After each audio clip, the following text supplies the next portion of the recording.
You feel it right now. Maybe not this second, but you felt it recently. That hollow, pressing weight behind your ribs when you realized the room was too quiet and the phone wasn't going to ring. You called it loneliness. You probably felt embarrassed by it. But what if that feeling was not a weakness? What if it was one of the most sophisticated survival signals your body has ever learned to send? The real answer to why loneliness feels the way it does is far stranger than you think. Your body does not distinguish between loneliness and physical pain. Not metaphorically, not poetically, literally. The same neural pathways that fire when you burn your hand or break a bone are activated when you feel socially excluded. Neuroscientist Naomi Eisenberger at UCLA ran a study in 2003 using a simple computer game called Cyberball. Participants played what they thought was an online ball-tossing game with two other players. Then, without warning, the other players stopped throwing the ball to them. They were excluded, and the area of the brain that lit up on the fMRI scan was the dorsal anterior cingulate cortex, the same region that processes the distress of physical injury. Your brain treats being left out like a wound. That is not an accident. That is design. Go back far enough in human history, and isolation did not mean feeling sad. It meant dying. For the vast majority of the 300,000 years your species has existed, a human alone was a human in mortal danger. No fire, no shelter, no one to watch for predators while you slept, no one to share food when the hunt failed. Loneliness evolved as a threat detection system. It was your nervous system yanking you back toward the group with the same urgency it used to pull your hand from a flame. Think about what that means. The pain you feel when you are lonely is ancient. It is older than language. It is older than agriculture. It is older than every civilization that has ever risen and crumbled. That hollow feeling you mistake for weakness is actually your ancestors keeping you alive from across hundreds of thousands of years. But here's where it gets complicated. The system evolved for a world that no longer exists.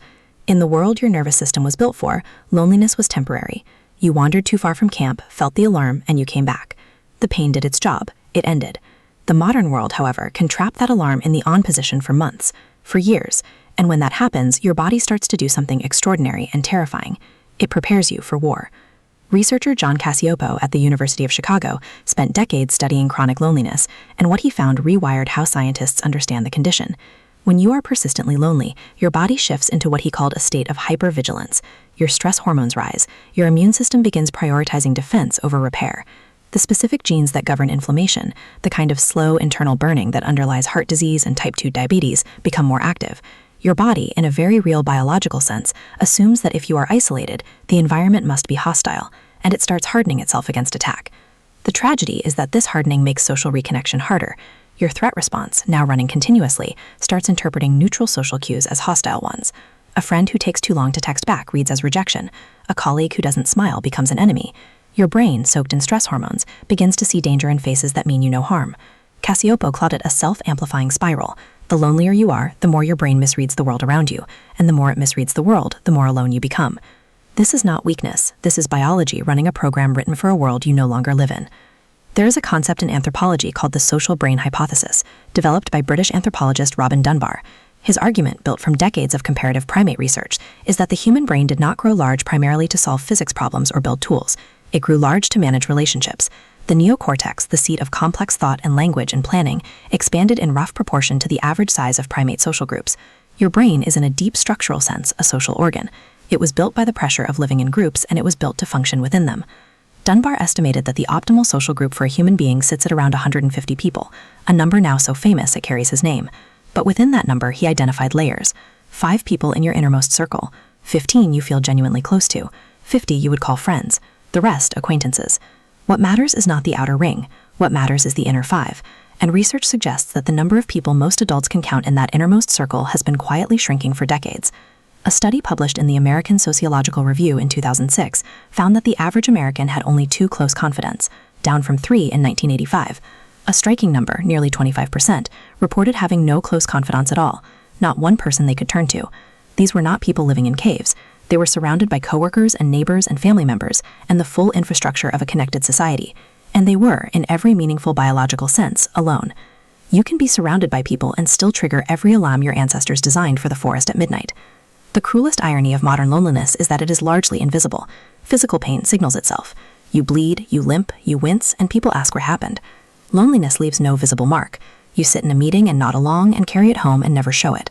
Sociologist Vivek Murthy, who served as the United States Surgeon General and later wrote extensively on this subject, argued that loneliness had become a public health epidemic quietly unfolding beneath the surface of a society that prizes independence so highly it treats the need for connection as a flaw. But the need for connection is not a flaw.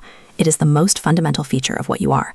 You descended from creatures who survived because they stayed close, who shared warmth and food and alarm calls across thousands of generations. Every mechanism your body uses to sense danger, to read faces, to feel trust, to flood with relief when someone reaches out, every one of those mechanisms exists because at some point in the deep past, a version of you who had that mechanism survived, and a version who did not, did not. The warmth you feel when a friend calls out of nowhere, the instinctive calm that settles over you when someone sits close, the way a conversation, a real one, the kind where you lose track of time, can leave you physically lighter. These are not soft feelings. They are ancient signals, your nervous system registering that the world is for now safe, that you are not alone in the dark, that the predators are not coming tonight. Loneliness is not a personal failure. It is a biological alarm that evolved to save your life. And like all alarms, it is only doing its job. The question is not why you feel it. The question is, now that you know what it is, are you going to answer it? Tonight, when the quiet presses in and that hollow feeling starts to rise, you will know something your ancestors never had words for.